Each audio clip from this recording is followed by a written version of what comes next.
पति खोया है, जो इस सदन के माननीय सदस्य थे। ये बात किसी से छिपी नहीं है, पूरा सदन जानता है कि उनकी हत्या कैसे हुई थी। मैं धन्यवाद देना चाहती हूँ ऐसे मुख्यमंत्री जी का, जिन्होंने जीरो टॉलरेंस ला करके, पॉलिसी को ला करके, अपना करके अपराध और माफिया अतीक अहमद जैसे अपराधियों को मट्टी में मिलाने का काम किया। उत्तर प्रदेश विधानसभा में विजन डॉक्यूमेंट 2047 पर 24 घंटे चली मैराथन चर्चा में सपा विधायक ने सीएम योगी की तारीफ कर सबका ध्यान अपनी तरफ खींच लिया। ये विधायक कोई और नहीं बल्कि पूजा पाल थीं। उन्होंने सदन को संबोधित करते हुए कहा कि मुख्यमंत्री योगी आदित्यनाथ ने जीरो टॉलरेंस जैसी नीतियां लागू करके मुझ जैसी कई महिलाओं को न्याय दिलाया, जिसके कारण अतीक अहमद जैसे अपराधी मारे गए। उन्होंने आगे तारीफ करते हुए कहा कि सब जानते हैं कि मेरे पति की हत्या किसने की थी। जब मैं इस न्याय की लड़ाई में थकने लगी थी, तब सीएम योगी आदित्यनाथ ने मेरा साथ दिया। मैं उनका शुक्रिया अदा करना चाहती हूँ, लेकिन ये तारीफ सपा विधायक को भारी पड़ी और अखिलेश यादव ने उन्हें पार्टी से निकालने का फैसला सुना दिया है। जी हां, अखिलेश यादव ने विधायक पूजा पाल को पार्टी से बर्खास्त कर दिया है।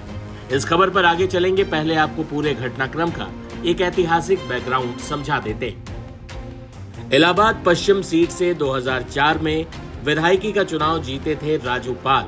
उन्होंने मोहम्मद अशरफ को हराया था, जो माफिया अतीक अहमद का गुर्गा था। अतीक ने चुनावी हार को बेइज्जती की तरह लिया, जिसके बाद अशरफ और बाकी गुंडों ने दिन दहाड़े गोलियों से भूनकर विधायक राजू पाल की हत्या कर दी थी। राजू पाल हत्याकांड से पूरा पूर्वांचल सिहर गया था। अतीक अहमद की हेकड़ी खत्म हुई जब यूपी में योगी आदित्यनाथ की सरकार आई। माफिया मिट्टी में मिले और अतीक और उसके आतंक दोनों का खात्मा हुआ। मरहूम विधायक राजू पाल की विधवा और सपा विधायक पूजा पाल ने अतीक के खात्मे के लिए योगी आदित्यनाथ की तारीफ क्या कर दी। सपा प्रमुख अखिलेश यादव ने उन्हें पार्टी से ही निकाल दिया। पहले आपको विधायक पूजा पाल का वो बयान सुनवाते हैं जिसे अखिलेश यादव बर्दाश्त नहीं कर पाए और उन्हें बर्खास्त करने का फैसला कर लिया। मैं आपका ध्यान, माननीय अधिष्ठाता महोदय जी, मैं आपका ध्यान अपने तरफ ले आना चाहती हूँ। मैंने अपना पति खोया है, जो इस सदन के माननीय सदस्य थे। ये बात किसी से छिपी नहीं है, पूरा सदन जानता है कि उनकी हत्या कैसे हुई थी और किन लोगों ने की थी। मैं धन्यवाद देना चाहती हूँ माननीय मुख्यमंत्री जी को, जिन्होंने मेरे छुपे हुए उन आंसुओं को देखने का काम किया जो वर्षों में किसी ने देखने का काम नहीं किया। मेरा दुख, मेरा तकलीफ माननीय मुख्यमंत्री जी ने देखने का काम किया और सही मायने में मुझे न्याय दिलाने का और देने का काम किया। माननीय अधिष्ठाता महोदय जी, मुझ जैसे पता नहीं कितने प्रयागराज में पीड़ित परिवार को माननीय मुख्यमंत्री जी ने ऐसे अपराधियों को दंड दे करके उनको न्याय दिलाने का काम किया है। और कल शायद मेरी प्रयागराज की जनता मुझे सुनेगी तो वो लोग भी माननीय मुख्यमंत्री जी को धन्यवाद देने का काम करेंगे पुनः दोबारा। और माननीय अध्यक्ष जी, मेरे जैसे पता नहीं कितने महिलाओं की सिंदूर को मिटाया गया, पता नहीं कितने माताओं की गोदी सूनी कर दी गई। मैं धन्यवाद देना चाहती हूँ ऐसे मुख्यमंत्री जी का, जिन्होंने जीरो टॉलरेंस ला करके, पॉलिसी को ला करके, अपना करके अपराध और माफिया अतीक अहमद जैसे अपराधियों को मट्टी में मिलाने का काम आज प्रयागराज, अधिष्ठाता महोदय जी, आज प्रयागराज ही नहीं अपितु पूरा उत्तर प्रदेश की जनता आज माननीय मुख्यमंत्री जी के तरफ विश्वास की नजर से देखता है कि कोई भी प्रदेश का कोई भी माफिया या भूमाफिया हमारे भाई की तरफ, हमारी महिलाओं की तरफ, हमारी बहनों की तरफ बुरी नजर से उठा के देखने का काम करेगा तो उस हर अपराधी को मिट्टी में मिलाने का काम किया जाए।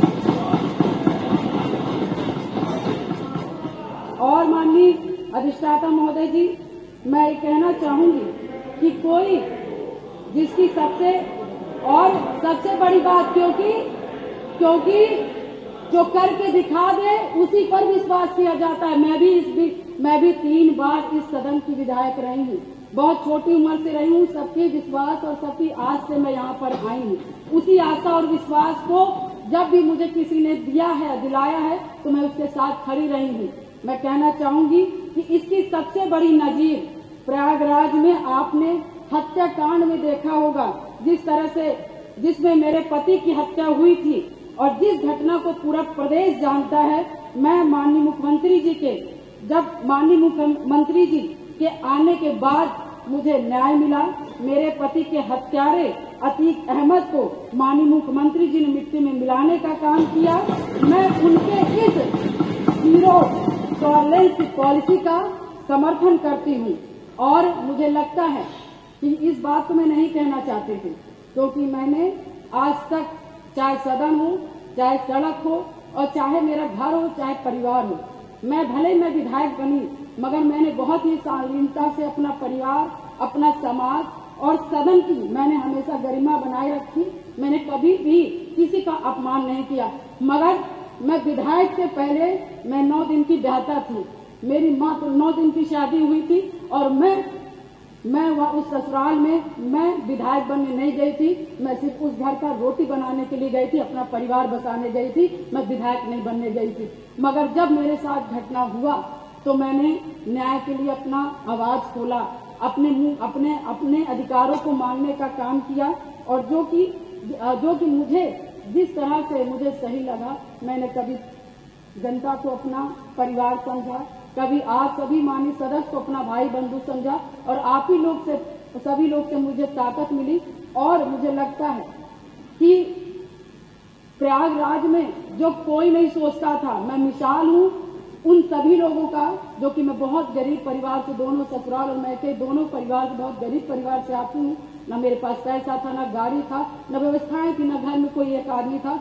मगर धन्य शहर पश्चिमी की जनता ने, जिसपे मुझे विश्वास करके मुझे चुनाव लड़ने का काम किया और अपने पैसे से चुनाव लड़ने का काम किया और उन्होंने लड़वाने का काम उसी आस्था विश्वास के साथ सन 2005 से मैं कमर कस के मैंने शायद अपनी नहीं की, अपने पति की, मुझे तो पता ही नहीं था कि कौन क्या है। मगर मैंने जब जाना कि इससे कोई लड़ने के लिए तैयार नहीं था अतीक ऐसे माफियाओं से, तो मैंने लड़ने की ठानी, क्योंकि मुझे बस एक चीज लगा कि आज मैं डर जाऊंगी जिसके पति की सारेआम हत्या कर दी गई और उसकी डेड बॉडी नहीं दी गई। ऐसे पता नहीं कैसे नॉर्मल इंसान, जो छोटे छोटे समाज के लोग होंगे, पता नहीं 1000 राजू पाल की हत्याएं हो जाएंगी और हम जैसी लड़कियां गूंगी बहरी घर में बैठ जाएंगी। अधिष्ठाता महोदय, मैंने उनकी आवाज मैं सुन करके और मैं अपने लिए लड़ाई नहीं की, पूरे शहर पश्चिमी और पूरे प्रयागराज और पूरे उत्तर प्रदेश की जनता के लिए लड़ने का काम की और शायद मेरे आराध्य शिव जी को। सीएम योगी की तारीफ और उसके बाद पार्टी से बर्खास्तगी के बाद सपा विधायक पूजा पाल के सियासी भविष्य को लेकर चर्चा गर्म है। सियासी हलकों में ये भी चर्चा आम है कि हो सकता है अब वो भाजपा का दामन थाम ले। जब से अतीक अहमद का खात्मा हुआ, और मैं नहीं कर रही हूँ, ये तो आप पकड़ लिए क्योंकि मैं विधायक हूँ। आप यहाँ पर आप मुझे देख ली क्योंकि मैं विधायक हूँ, मगर मेरे से ज्यादा जो महिलाएं परेशान थी प्रयागराज में, शायद आप उनकी बात नहीं समझ पाए, नहीं सुन पाए, मगर मैं उनकी एक आवाज हूँ जो विधायक बना करके मुझे सदन में भेजा गया। और मैं अपने आप से नहीं, मैं उन गरीब और उन बेसहारा और उन माँ बहनों की जो जिन लोगों ने पता नहीं कितने लोगों की हत्या हो गई, मैं उनकी आवाज हूँ। उन लोगों ने मुझे यहाँ पर भेजा। मैं बस इतना कहना चाहती हूँ कि माननीय मुख्यमंत्री जी ने एक बहुत ही पीड़ित परिवार, जितने भी प्रयागराज नहीं उत्तर प्रदेश में जितने भी अतीक अहमद से पीड़ित परिवार के लोग थे, पूजा पाल के साथ साथ उन सभी परिवारों को माननीय मुख्यमंत्री जी ने न्याय दिलाने का काम किया।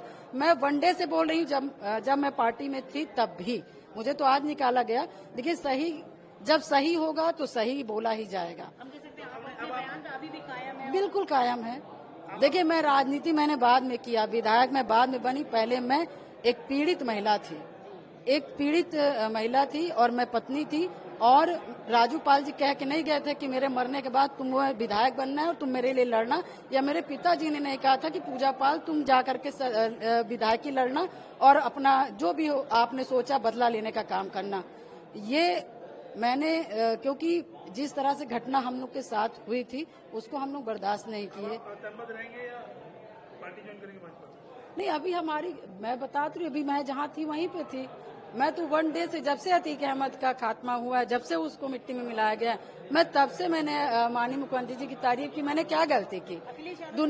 जितने भी सदस्य हैं जिनका मन हो रहा है वो तो धन्यवाद दे रहा, कोई विकास का दे रहा था, कोई किसी का दे रहा था। मेरे साथ जो घटना हुई थी जिसपे मुझे न्याय मिला, मुझे लगा कि नहीं आज एक अच्छा समय है, मैं भी मुख्यमंत्री जी को धन्यवाद दे दूं। बस मैंने तो ये बोला। देखिए, पहली बात नहीं, जिस तरह से पीडीए की ये बात करते, मैं भी तो पिछड़ी जात की हूँ, मैं पिछड़ी जात की हूँ और मैं परेशान महिला थी। मैंने सिर्फ कदम इसलिए बाहर निकाला अपने घर की चौखट से क्योंकि मेरे साथ घटना हुई, मेरे पति की दिन दहाड़े हत्या हुई, उनकी डेड बॉडी नहीं दी गई। मेरी शादी को मात्र 9 दिन हुए थे, मेरी छोटी उम्र थी, मेरे घर में कोई आदमी नहीं, कोई व्यवस्था नहीं, कोई कुछ करने वाला नहीं। तब जाकर के मैंने पैर को बाहर निकाला और उसके बाद ये जो पीडीए का नारा दे रहे हैं, आज तो एकदम साबित कर दिया कि पीडीए के खिलाफ थे, हैं और रहेंगे।